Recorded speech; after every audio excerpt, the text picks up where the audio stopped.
Back now on Triad today, and let's talk about the serious subject of stroke. We have done it before. We do it as much as we can to talk about the signs and symptoms of stroke and educating people about that. With us now, a special guest, Kelley Manuel, is a family nurse practitioner with Northern Family Medicine of Mount Airy, part of the Northern Regional Hospital family, and we appreciate you being here. Thank you for having me.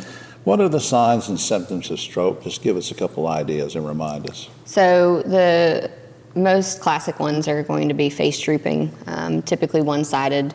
You'll have arm weakness or even leg weakness, again one-sided. You can be dizzy, you can even have a severe headache, and typically some speech difficulties, whether Right. it's confusion or can't really find your words or just kind of mumbling. Yeah, well, what should somebody do, either themselves or a loved one, if they see this happening? I mean, what should they do at that moment? So of course 911 would be our first recommendation. If you're close enough to the hospital and you feel comfortable bringing them yourself, getting them to a hospital to have them evaluated in the emergency room.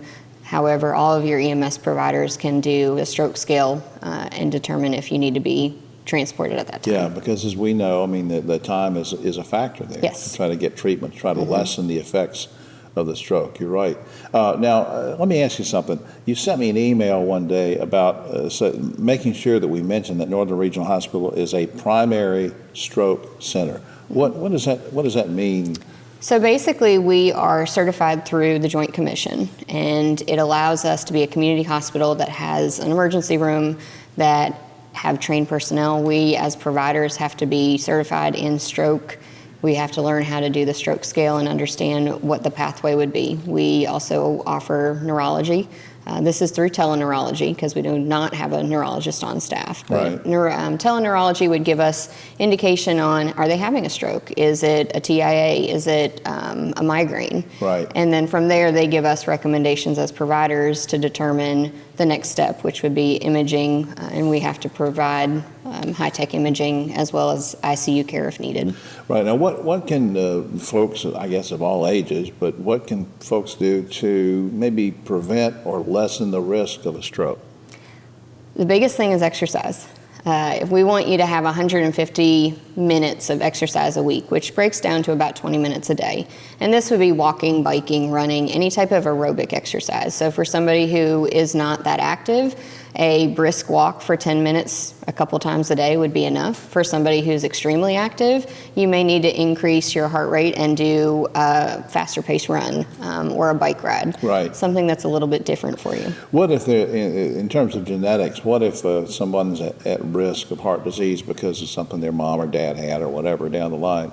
Are there screenings or testings that can be done to help us know more about that? There can be. Our first one, of course, is making sure your blood pressure is within the normal range. Blood pressure and cholesterol are one of the highest risks, and also verifying if you have diabetes. So an A1C to determine if you're pre-diabetic or diabetic, cholesterol panel to determine what your cholesterol reading is, and then routine blood pressure screenings.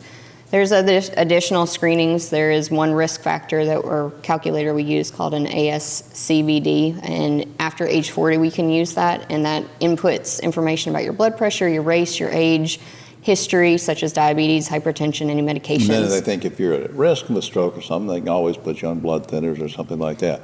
Before time gets away from us, you also mentioned in an email you sent to me about long-term support and rehabilitation. What did you mean? So Northern has a stroke aftercare program. It's myself and 2 nurses that work with all the stroke patients.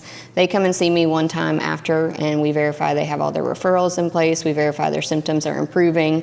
They have home care if needed, PT, OT, anything to help prevent those symptoms from being debilitating. Right. Typically, those symptoms will resolve to the best of its ability within 6 months, so we want to get them in as quick as possible. Do you have any nurses or doctors in your family or extended family? I mean, what led you to this? This was just something I decided I wanted to do. I don't have any known healthcare people in my immediate family. I have 4 sisters, 3 of whom are in healthcare, but we all just kind of decided. Well, bless your heart. I'm glad you are. Up on screen, you can go to choosenorthern.org for more information, general information about the hospital, or you can call Northern Family Medicine at 336-786-4133. Kelley, thanks for being here. Thank you so much. All right, we'll be right back after this.